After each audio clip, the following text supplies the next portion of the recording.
bottom, mamish, the bottom. I'm Rabbi Shmuel. Rabbi says in the name of Shmuel. Okay. We're learning a bunch of possibilities in measuring land. So normally you measure land, you take the string that's a certain size and measure the land. Problem is, let's say the topography of the land is not just a flat plain. Say it's a valley or a mountain or whatever. Now it gets complicated. We gave a few options. One option is can I ask, if it's not too long, the valley you explained how they went down, but I did not understand how they did a mountain. And whatever the mountain is more than 50. So in other words, because the string was only 50. So how did they? Okay. So here's the option. There's basically 5 possibilities. Either you measure everything straight and you ignore, well, let's do it like this. You do a real measurement. It means you measure it up the incline and down the incline, as if it was the exact way that you would measure a straight land. That's one option. Notice we're not going to, if it's a mound or a slight hill, we're not going to ignore that. That's the way you walk, and we're going to take that into account. Certain inclines we're going to adjust. And so the next option is called mavliyai, that you ignore the incline and you measure it right over it. If this is easy if it's a valley.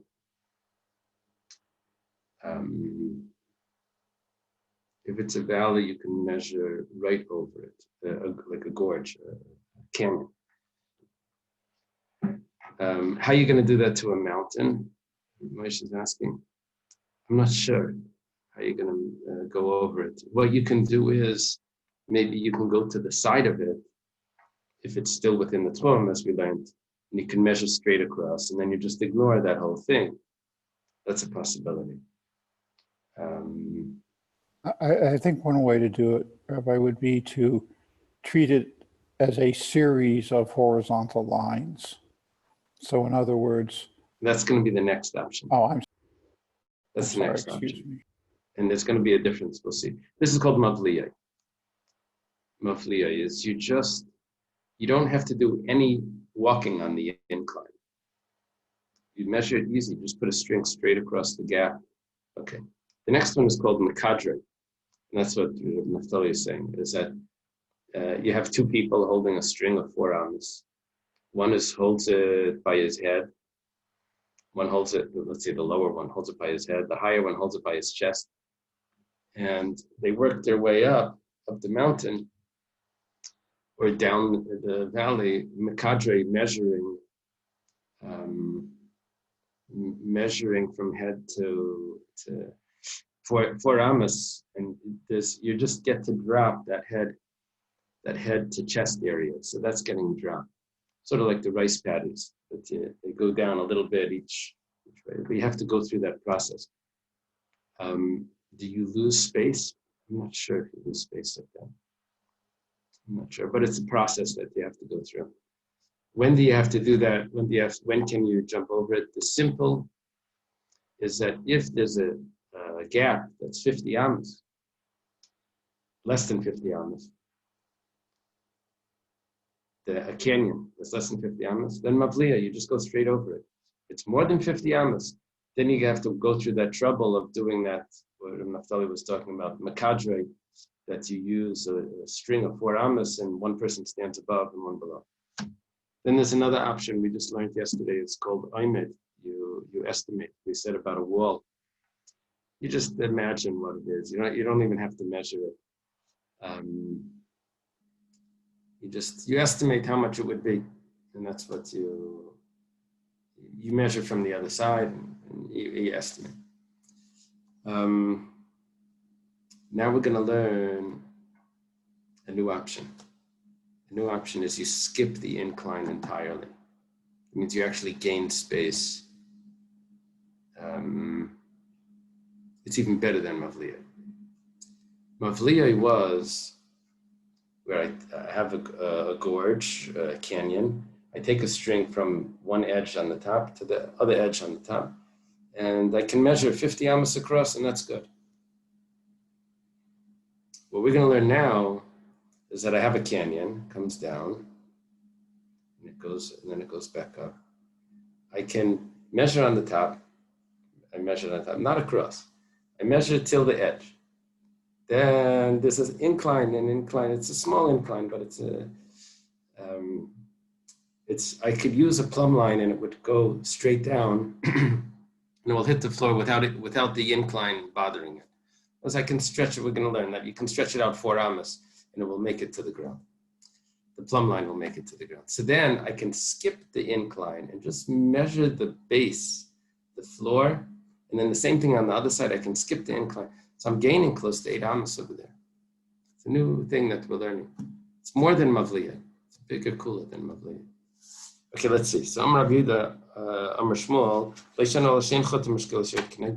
all of these stories that we said, it's Mekader or whatever, where you had to use a person, 2 people every 4 amos, whatever that was only if the plumb line doesn't drop straight down. So we'll see. Chut is a string and meshkelis is a weight. It's the plumb line. Yerid Kenegdai, then Maididai Medida Yafe. Here, you can skip the incline.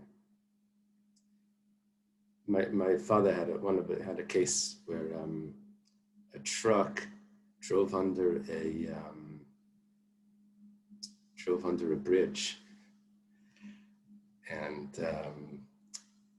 the sign on the bridge that said that its height wasn't correct, and the top of the truck went flying off.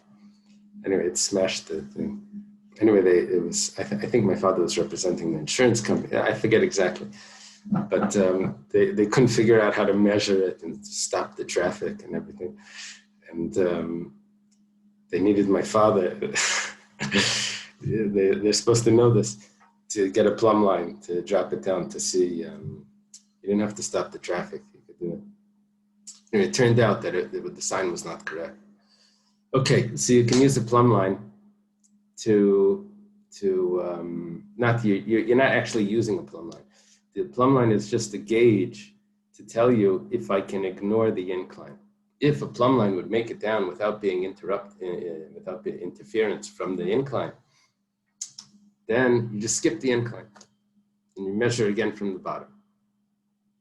Okay, now the Gemara asks, that's called Medida Yafa. Medida Yafa is on the bottom, Medida Yafa. You just measure it straight on the bottom. How much is the depth of the gorge, of the canyon, that we say Mavliya, that you can just take a line straight across? It lays that out, Rashi explains it. That I can take a 50 amos string to go straight across. Amar Rabbi Yosef Alpayim, Rabbi Yosef says 2,000 amos deep. That's what you're allowed to do. If it goes 2,000 amos deep, or up to 2,000 amos, then you can Mavliya, you can absorb it, all of that incline, by just going across. Isvei Abaya is a student of Rabbi Yosef. He says, 1 second. Tells his teacher, he's putting a brisa. If it's deep 100 amos and 50 amos across, then Mavliya, then you can absorb it. If it's more than that, you can't. You just got 1,900 extra more than the brisa allows in the depth. So Huda Amar Ka'achirim. Rabbi Yosef says no. It's going according to Achirim, the Tanya, or what we're talking about is like Achirim that says Achirim Maim Rafilo Amak Alpayim B'Rechav Non Mavliya. We have another opinion. Could be 2,000. I have a source for what I'm saying. Achirim. Achirim is usually Reb Meir, although we did learn somewhere that if it's in a brisa, it's lav dafka Reb Meir, only in a Mishnah. Ikadamri. Some say a little different. I'm Rabbi Yosef Afili Yeser Mei Alpayim. Rabbi Yosef says it could even be how deep the valley is. There's no limit. It could be even more than 2,000 amos deep. If it's a canyon that goes down more than 2,000 amos, but the gap from one edge to the other is 50 amos, you can go across even if it's more than 2,000 amos. Come on, the Gemara asks, who does this fit like? This is the loike Tanakam, like Achirim. Tanakam said that it was only 100. Achirim said it's 2,000. Comes along Rabbi Yosef, it says even more than 2,000. Gemara says, no. Hassam, when was there a machlekes between the Tanakam and Achirim, if it's 100 or 2,000? That shein chot mashkeles yard connected. That's if the plumb line doesn't drop straight down. If Yosef was talking about the plumb line drops straight down, then I can go across even more than 2,000 amos.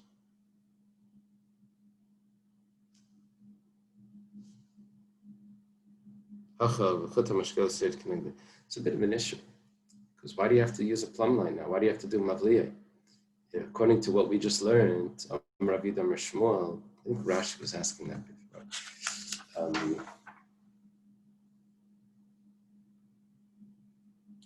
think Rashi asked this.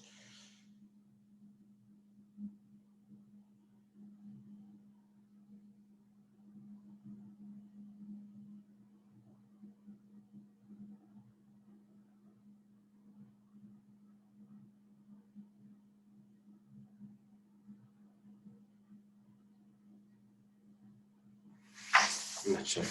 Okay. Whatever the case is, that the difference between when the valley could be 2,000 amos deep or not is dependent on the incline. If you could use a plumb line and it won't be interrupted by the wall of the canyon, so then it could be even deeper than 2,000 amos and you can still go across. Basically, it has to do, what's the logic in this? It has to do with if it's usable, if it's chazi lehilach, then things start to get worse. If it's somehow possible to walk on this, so then you have to do a real measurement. Where do the kulas come in when it's more impossible to walk? The more impossible to walk, the more we can skip it. Now, skipping it goes in levels. The best is the chut mashkeles. Over there, you skip the whole incline entirely. You just measure till the edge, then you drop the incline, you measure on the bottom. Then goes mavliya. Then you just measure across, where you don't have to measure all of that walking. Then goes mekadre. You really do have to walk it. But you can use two people and you work there like that rice paddy. Okay, where does Aymed come in? Aymed came in towards the beginning where you just estimate. It was a wall that you can't use also, you can just estimate. Okay, we're holding now a question. The Gemara says,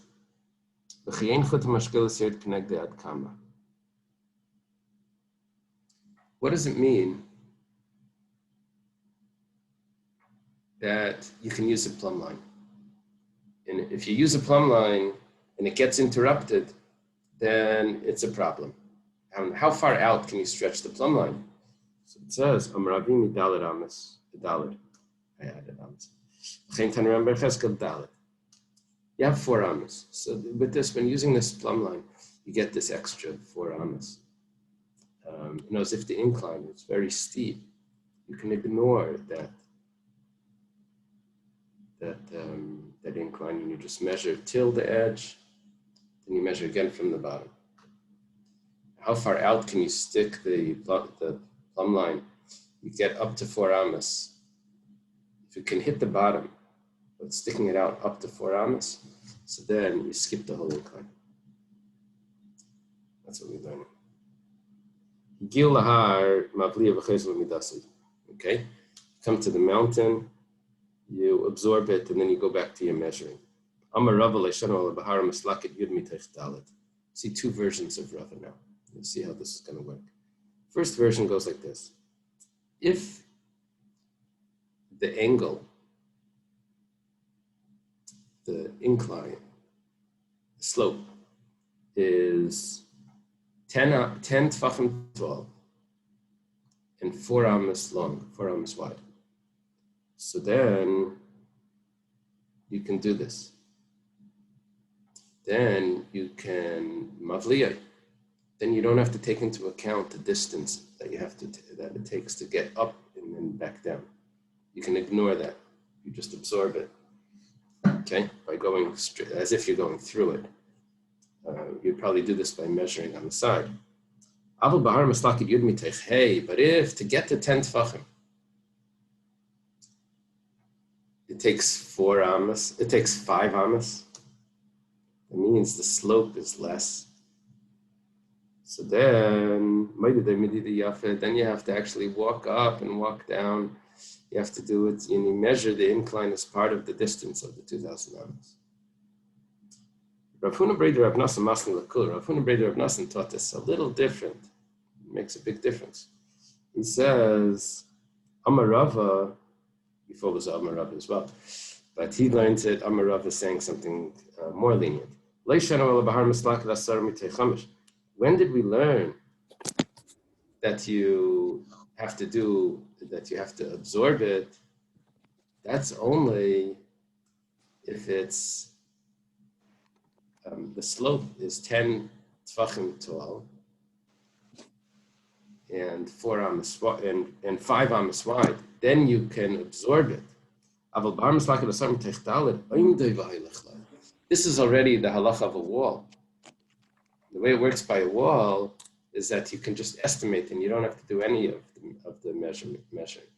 You come to the edge of the slope, you estimate the area of the slope, the distance, and then you continue measuring from the other side. Okay, we had 2 pshatim over here, what this meant. Rashi gave us 2 pshatim. We're talking about if you have a canyon and you can't get across the canyon because it's longer than 50 amos. And with the string that we use, we said it's 50 amos. It's going to be really tough to do that. So what we said is that you can go to the side and you can walk to the side of and continue walking until the canyon is narrow enough that you can get across. Now, how far can you walk to the side to do this? We said up to 2,000 amos.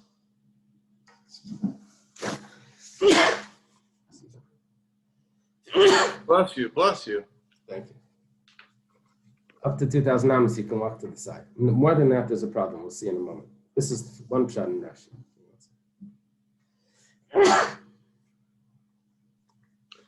Bless you. You gotta get some sleep. Sorry? You have to get some sleep. Yeah. I came up from Tillim and my alarm was ready to go off. Okay, so the other pshat of Rashi was that if the 2,000 amos of your tchum ends in middle of the canyon, then you shouldn't measure past the canyon and work your way back, because you might end up putting a marker there, and we'll see what the issue is right now. Whatever the pshat is, you can't go out of the tchum to do this measurement. And the explanation goes like this. My time, what's the reason you can't go out of the tchum to do the measurement? People might say that this is really the tchum. Notice they'll get mixed up. If there's 2 markers, then people may say, oh, this is the tchum. And really what they meant was, that's where we measured for the tchum, but that's not really the tchum. That's a concern, confusion. If you can't absorb it, then we said that makadra, you pierce it, which actually means that you use 2 people to measure. I guess how do you do makadra? Tachten keneged libay. I guess we're on a mountain. The one standing lower puts it next to his heart. No, incline, in a valley.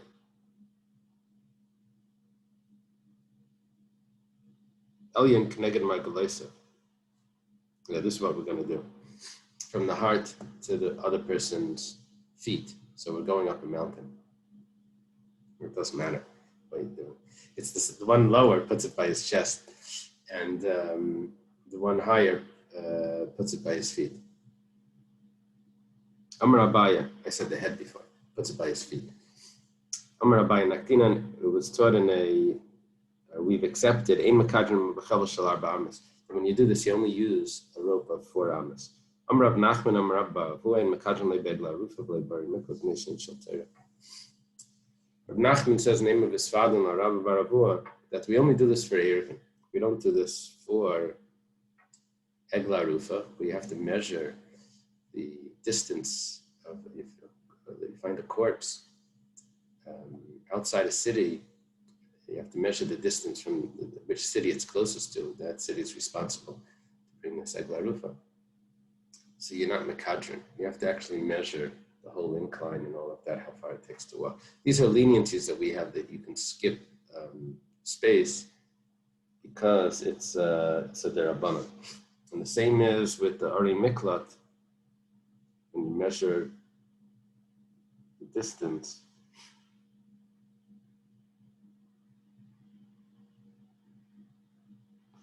around an Ari Miklat, that's Kailat. The area, there's a tchum around the Ari Miklat that absorbs the person as well, even if he's not inside the city. So that, because it's a biblical law, so you can't use these leniencies. Okay, the Mishnah says, we have 2 pshatim here, what it means.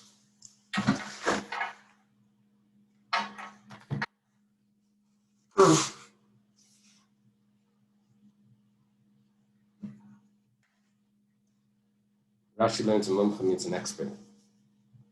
Okay, so Rabbeinu Chanano. Someone says, no, Taisus brings Rabbeinu Chanano. And the Rabbeinu Chanano, we have it on the next page, that it means a straight area, macha, like flattened out. Okay, whatever the case is, you need an expert to do the measurement. Let's say one spot seems to be longer than the other one. So what do? You can go by the further one. You get different measurements and different sides. You can go by the further one, and then you straighten out the other one according to the further one. This we're going to learn in the Gemara, that it means 2 people. One measured like this, one measured like that. You listen to the one that got the further measurement. We're going to accept some leniencies.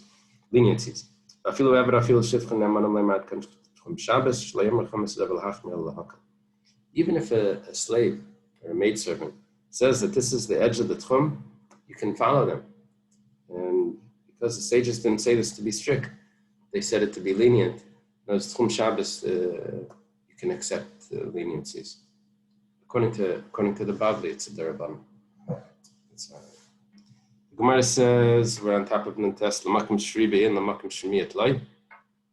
It's a funny question. It says that if you one part is one side or one edge was measured longer than the other. It says you listen to the one that's longer. You follow the one that's long. So you don't follow the one that's shorter. Of course, you follow the one that's shorter also. It's included. If you follow the one that's longer, you also follow the one that's shorter. You can just go further. So they're going to say, but no, it doesn't mean not. It means also you can follow the one that's long.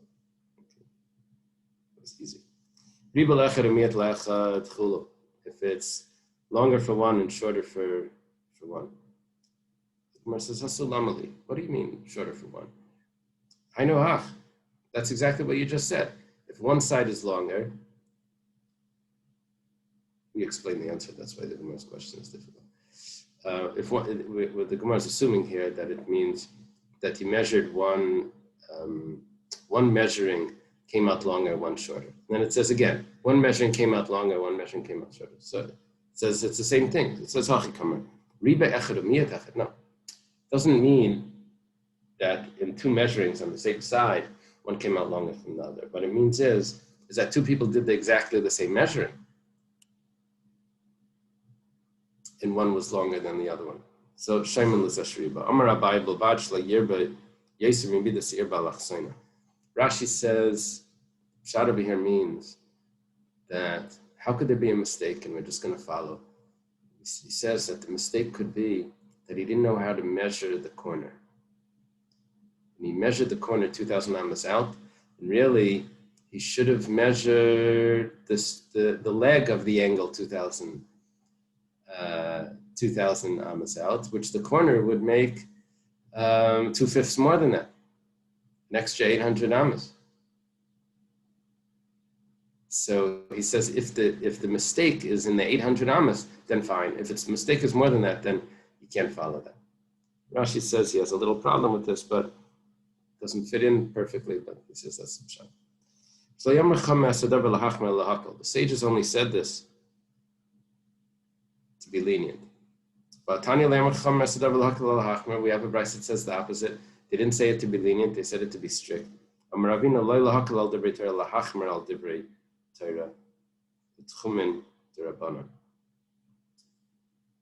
They're being stricter over the Torah to institute tchumen,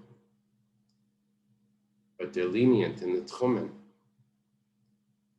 to take the lenient opinion. It's stricter over the Torah, lenient over in general in tchumen.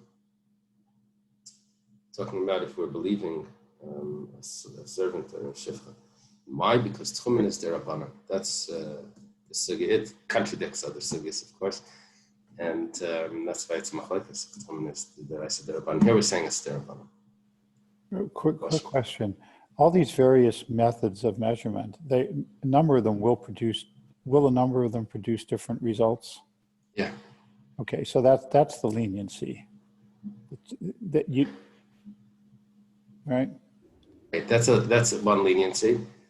And then over here we're talking about leniencies in accepting different opinions and accepting stories of where it was measured, where the tchumen, that we can trust an Eved and a Shifcha tell us this. More leniencies. Tosfos, this is a famous Tosfos, because it's in other places also, that about, it sounds like we're only trusting them because it's a derabanan, but it's not so. We trust a woman, which would have a similar status to, in the kitchen, in shchita and other things, you would trust a woman. Why are you saying that it's only because it's a derabanan? We trust her in deraisis. Tosfos answers, it's biyadai. If she wanted to, she could chef. If she wanted to, she could do this. All of those things because she's able to accomplish them, we also trust her in all of those things. But you can't adjust the tchum. So that's why it's only because it's a derabanan that allows her to testify about something that she's not able to do. She's not able to make a difference in. As if she's able to do it, we also trust her to say the story, to tell us about it. But with the tchum, what does it mean she's able to do? Maybe it means she's able to measure. Anyway, it's machlekes rishonim.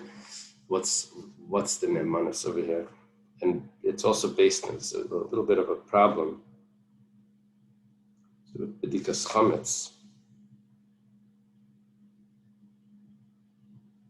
that she is trusted because it's a derabanan. So 1 second, she could check for chametz. It's a question on Tosfos. Tosfos says that she's believed in anything that she is able to accomplish. That's biyada. So even by a deraisa. So why does the Gemara tell me that she's believed by b'dikas chametz? Because it's a derabanan.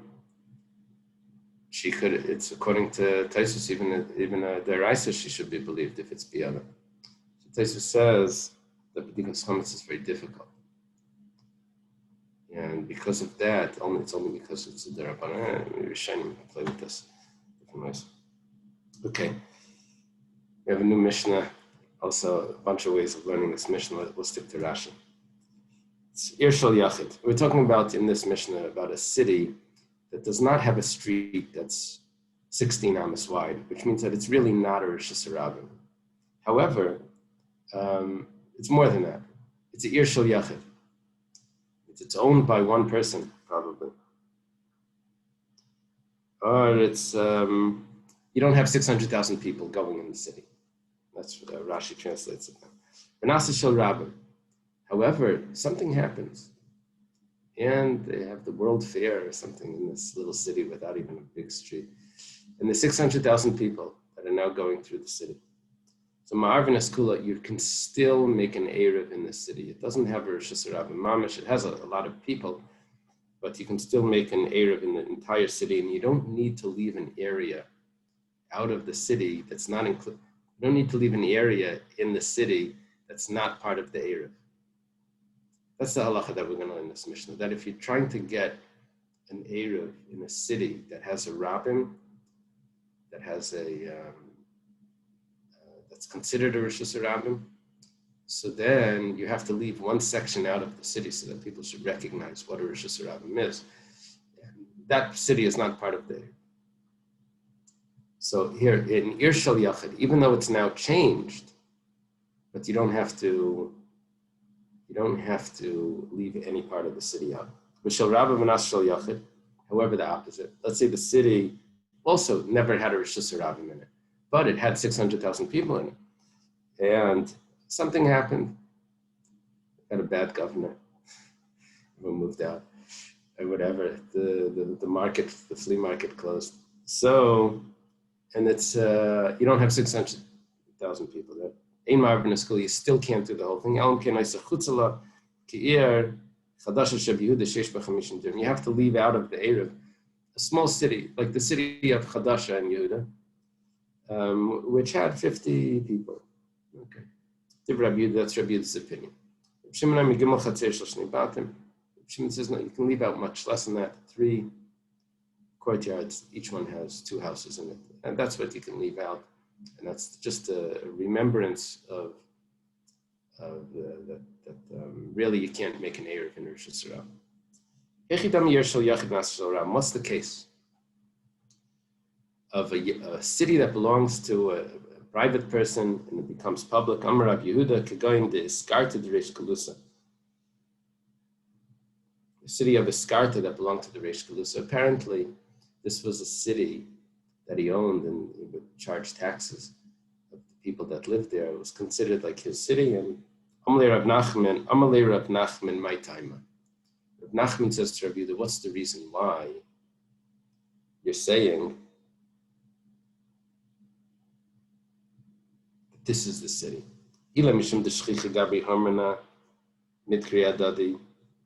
If you say, because, why is this different? If you say that everyone needs to go to the Hormana, Hormana is the person in charge, the authority. What do they have to do by the Hormana? It's a funny Rashi. They need permission. Everyone needs to go to him, permission to judge, to be Mata B'chayres and Lisma. So what's going to happen if everyone has to go to him? Rashi adds in this smich, which is a big problem. What do you mean smicha? They're getting smicha in Baba. How does that work? Anyway, mid Kriya Dadi, they're going to remind each other that you can't carry an Rosh Hashanah. So Kul Yisrael Nam Gitzafi the Shabbat Shlicha Gabi Dadi. What do you mean? Every place, just because there's a guy in charge of the city, Reish Galusa, so everyone's going to go there. Every Shabbos, everyone goes to the drasha, and they're going to go over there. You just think there's going to be someone that's going to remind them of halacha, so you don't have to have a special city like that. Every shul, the rabbi gets up and gives a speech. Ella Amar Rav Nachman can discarded in Atzuzai. Rav Nachman says no. We're talking about a city that belongs to one person. Doesn't have to be specifically the city of the Reish Galusa. Any city that belongs to one person is also good enough. Okay. Tanu Rabbanan, a very important brisa. See, interesting halachas that will clarify everything that we're talking about. It's not clear what's going on over here, especially because we're trying to figure out what goes on in our cities. Let's take a look at this. Bryce, we'll get a little more clarity. Irshal Yachid V'Nas Rabim, city of an individual, which we said doesn't have 600,000 people, but it becomes a city of 600,000 people. Here's the problem. And there's a real Rosh Hashanah of 16 amas, a street that goes through it, 16 amas. Kate said Marvin, I said, how can you make an Erev here? So we're getting a lot of details now. So it says,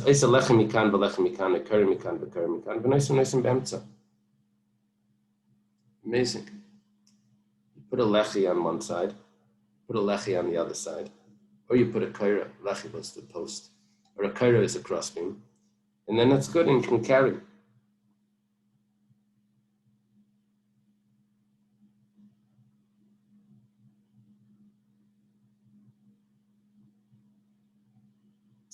The heter over here, Rashi says, is because it's an Irshal Yachid.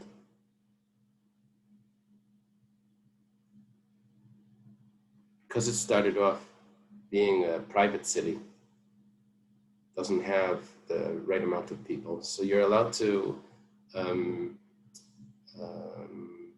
wall it off with a simple way of doing it with the lechi. However, you can't divide it in half. You have to get the whole thing. Or the whole thing, or each mavi independently. Now there's a problem with that. You just said you can't do it in half. Then what does it mean you can do it mavi? It would have been easier to say oikula or not at all. That's what you were expecting it to say. The Gemara is going to explain how that works. We'll see. Let's say, it's a real problematic city. It has 600,000 people. And it still is a rabbin. But there's a solution here. There's only one entrance to the city. Ma'arvin Eskuli can also make an Erev in such a case. So where's our issue with making an Erev in a city that has a Rosh Hashanah? That's when there's a doorway on each side. That's going to be the real problem. Mantana de Ma'arva Rosh Hashanah. Who holds what we're doing over here is we're making an Erev with the Rosh Hashanah. The fact is, 16 amas, whether it's a Irshal Yachid or a Irshal Rabim, but we're making an Erev over Rosh Hashanah. Who holds that you can do this? Amar Rav Huna, Brei Rabbi Shua, Rabbi Yehudi. It's the opinion of Rabbi Yehuda. We had this in the Shabbos. The Tanya was starting a brayse yesterday. Someone that has two houses across the street, one across the street from another, got excited. It went for sale. He quickly bought it. So, what does he do? He makes a lechi mikan v'lechi mikan v'neisim b'emtza. He puts a post or a cross beam across, and then he can carry in the center. It's a Rosh Hashanah in the center. It's not a problem. According to Rabbi Yehuda, you can make an Erev in the Rosh Hashanah. Amrullah, the sages told Rabbi Yehuda, "Ein marvim Rosh Hashanah bekach." No, you can't make an Erev like this. Okay, the Gemara's understanding that Rabbi Yehuda holds you can make an Erev in Rosh Hashanah, and the Chacham hold you can't. Amar Mar, go back to discuss the brayse. Ein marvin esalachatzayin. You can't make an Erev in this city halfway. Let me show you a picture so you'll have clarity, because it's going to be dealing with length and width. Okay. That's the plumb line that we were learning. 50 amas. Some complications. Taisvis and stuff. Let's see. That's the Rashi we're talking about.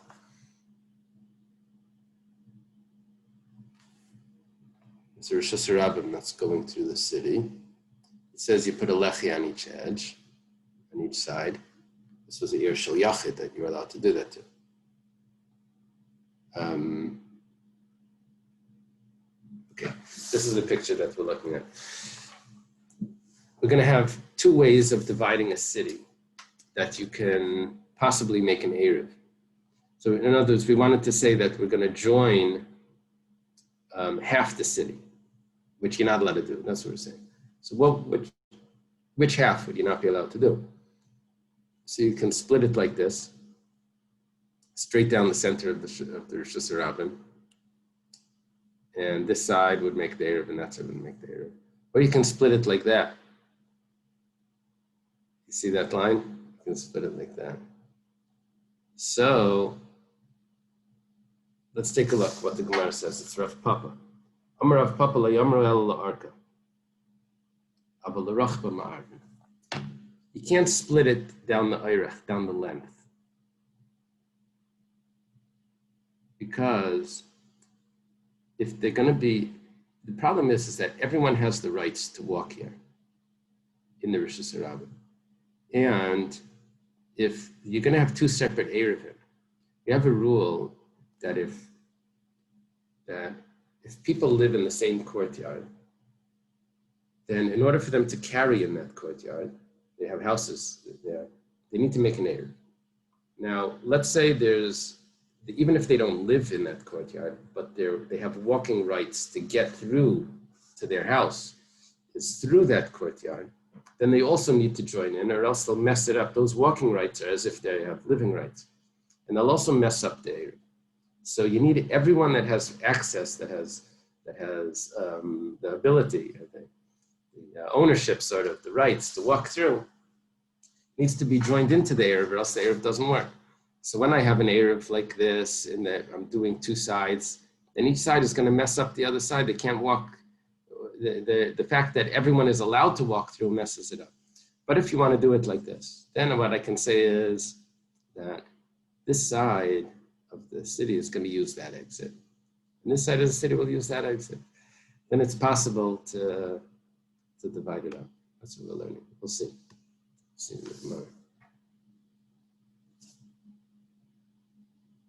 Come on, who does this go like?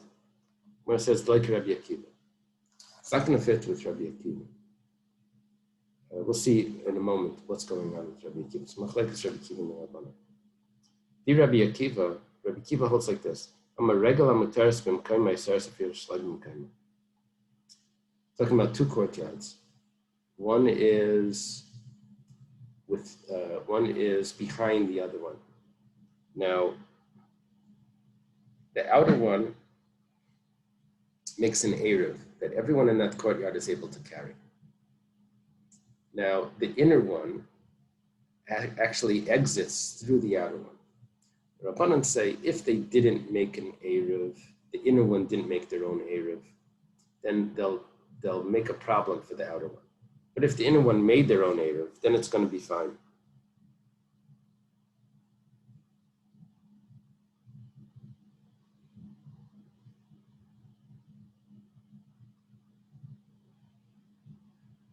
Rabbi Akiva says that even if the inner one made an Eruv, the Pnimius, the inner one, it's muteres b'mekayma. They can carry in their place, but a seresh shalei b'mekayma, they make it prohibited out of their place because of what we said, that they walk through.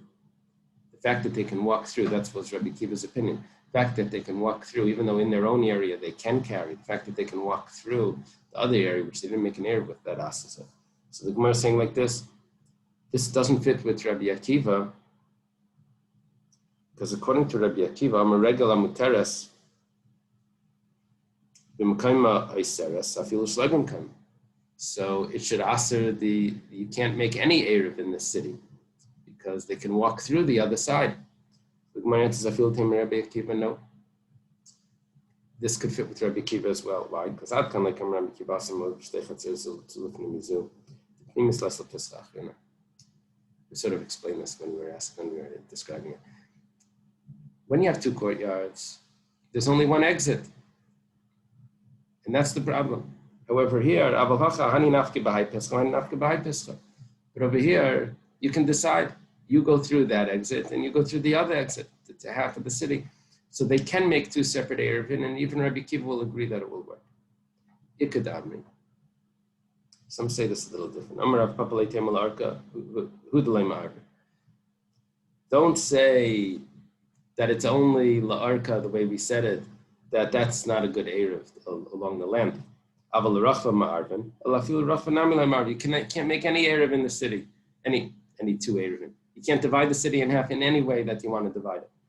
Who does this fit like? Come on, Rabbi Akiva, and this fits with Rabbi Akiva. Rabbi Akiva says that even though each one independently has rights to that area, but they mess up the other area. So this would fit with Rabbi Akiva. See, according to the Rabbanan, each one has independent rishus to be in their area, so it's going to be fine. But according to Rabbi, so then you could make the Eruv. But according to Rabbi Akiva, you can't make the Eruv, and that's what Rav Papa said. Gemara says no. Afilu tema Rabbanan. Even the Rabbanan won't allow two Eruvin in the city. Doing exactly the opposite now. Over there, when did the Rabbanan say that it's allowed?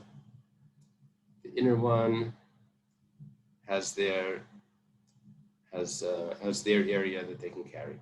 The outer one has their area that they can carry. The outer one can carry in their area. When did the Rabbanan say that? That's by the two courtyards. The pnimius achada ledasha mishtamsha. The inner one just closes the door. They're stuck inside, but all right, in their area they can carry, and the outer one can also carry. But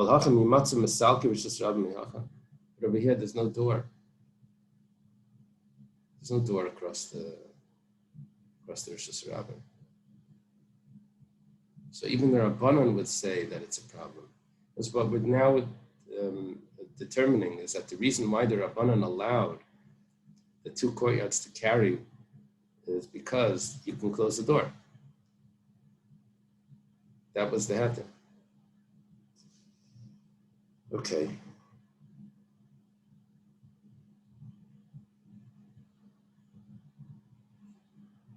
Amar Mar, we've learned in the Brisa, it says, Ay kula ay mavi b'fnei atzmi. Either when you're making an Eruv in the whole city, you have to do the whole city. You can't do half and half.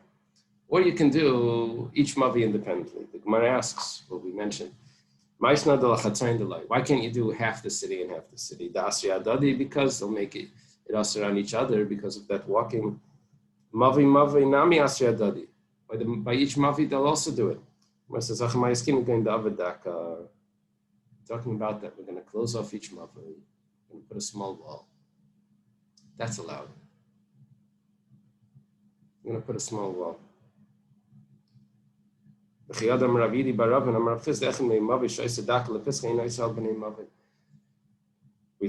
a statement from Ravidi Baravin in the name of Rav Chisda that if one courtyard of a mavi doesn't want to join in together with the mavi to make the Eruv, they can put up this low fence, and they're excluding themselves from the alleyway, and they don't have to join in, and the rest of the alleyway is fine.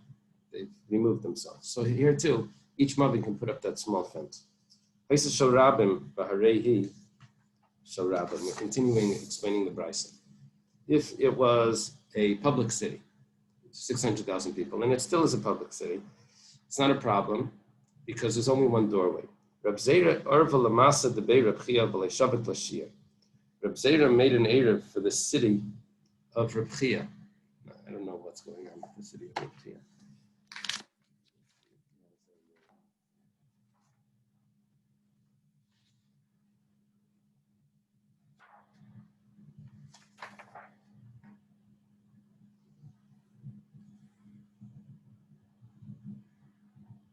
It doesn't tell me what this city was about. Rav Chia's city. All right. But he didn't leave anything out. He's supposed to leave one section of the city out. Why didn't you leave anything out? It's a big city. And you have to leave out.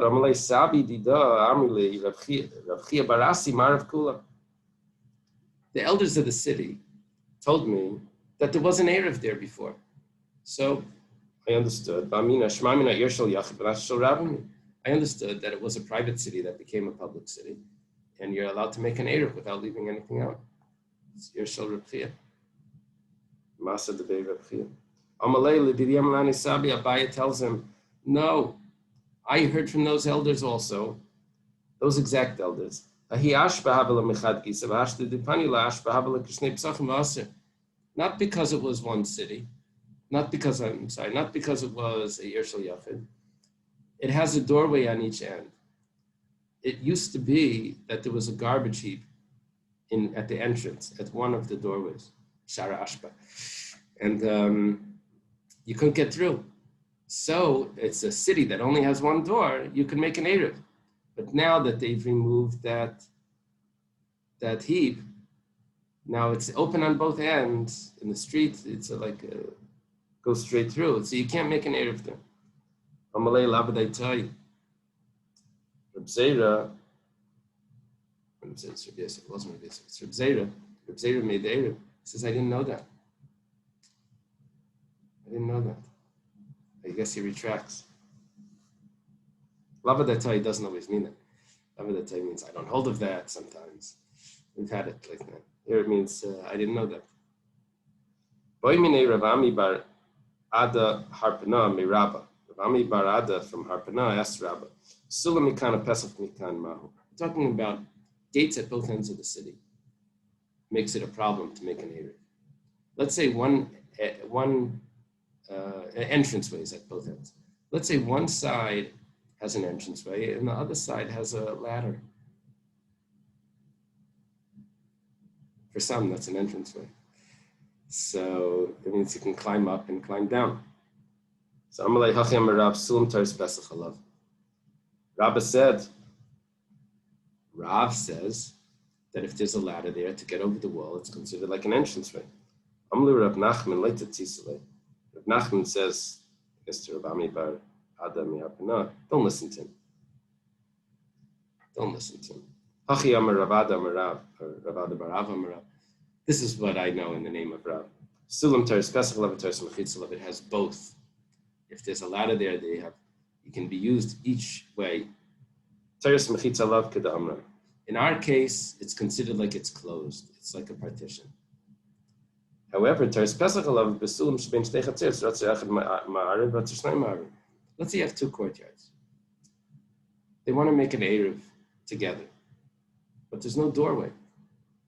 So they can put a ladder up, and that's considered like a doorway. So a ladder could be like a doorway, but it could also be like a partition because they don't have to make an Eruv together. They could also make Eruv separately because there is no doorway, it's just a ladder. So they have that option. So here as well, it's considered like a door. And so it's not really a Rosh Hashanah that's open on both sides, just because there's a ladder there. The Gemara says, you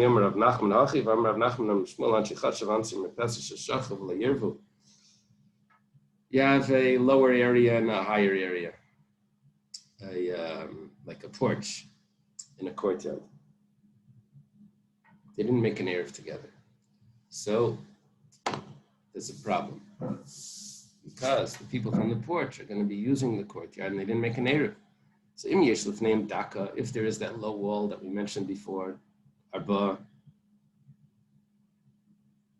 I guess 4 tvachim tall, einai seres. Well, sounds like a wall that you put up for a child. It doesn't, a gate, a guard. So it's fine. Bimlave seres. But if you don't have that there, then it's usher. Now, what's going on over here? Must be a ladder. It's like a raised area between the merpesis and the chatzir. So why does he have to make an Eruv? Why does there need to be the daka? If there's no daka, what's going to happen? Is it considered open? No, it's a mechitza. We're talking about that the merpesis itself wasn't 10 tefachim high, so it's not a mechitza. If it would have been 10 tefachim high, it would have been fine, even with the ladder. It would have been considered a separate area. So 1 second. So if it's so low, so what is this little wall going to do? This wall is not a real mechitza. Marian says, "B'megufefes ad eser amas." Given the avid ladakas to look is to look in we're talking about that there really is a wall there. However, there's a gap in the wall, 10 amas. And so therefore, if you close it off with this daka, this low wall, then it's considered entirely closed. And it's considered that it's a separate area. Okay, so we're talking about that it wasn't raised 10 tefachim. If it would have been raised 10 tefachim, then you wouldn't need any of this. It would have been its own mechitza. The fact that it's not raised 10 tefachim, then you need two things. You need that it's really enclosed except for the 10 amas, and then the 10 amas gets closed up.